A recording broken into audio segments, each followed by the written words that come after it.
Every one of these 10 speakers costs less than $500, or about $600, and every single one of them will make a modern $2,000 tower sound like it's apologizing for itself. Some are new, some you'll only find used, but all 10 are proof that price and performance parted ways a long time ago in this industry. Wharfedale Diamond Series. British engineering heritage, honest crossover design, a warm and musical presentation that's been refined generation after generation. New, in budget, and it embarrasses speakers 3 times the price. ELAC debut series, Andrew Jones's budget masterpiece. I mentioned this brand before and I'll keep mentioning it because nobody else at this price point is doing what ELAC is doing with a tweeter and crossover network. Klipsch Heresy used market.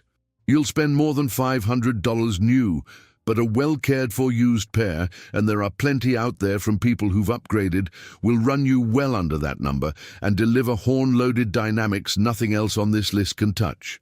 JBL L100, used market. The iconic orange foam grille studio monitor turned home speaker. Still shows up at estate sales, still delivers the kind of punchy, present mid-range that made JBL's reputation in the first place. The large advent, used market, as I mentioned already, full, warm, honest, and dirt cheap because almost nobody's bidding against you for one at an estate sale. KLH Model 5, used market. Henry Kloss again, a genuinely gorgeous, warm, acoustic suspension design that most buyers walk right past because they don't recognize the name. Fluence I-Series, or their passive bookshelf lines new. A modern company building to the old ethos. Real drivers, real cabinets, honest pricing, and genuinely serviceable construction. Mika MB42. I'll be honest, this one surprises people every time. Absurdly cheap, built with a silk dome tweeter and a genuinely well-tuned crossover, and it consistently beats speakers costing 4 times as much in blind listening tests among people who should know better.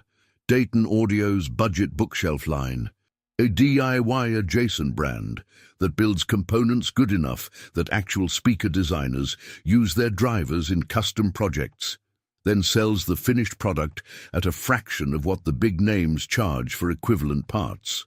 Polk Audio's original monitor series, used market. Before Polk changed hands and changed direction, the monitor series was an honest, accurate, well-built American speaker that still holds up today if you can find a clean pair.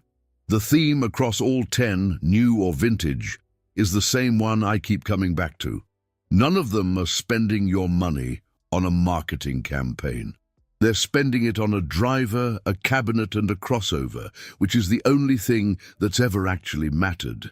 Tell me which of these 10 you already own, and if I missed one that deserves to be on this list, put it in the comments. I read everyone. Subscribe for more of these value breakdowns.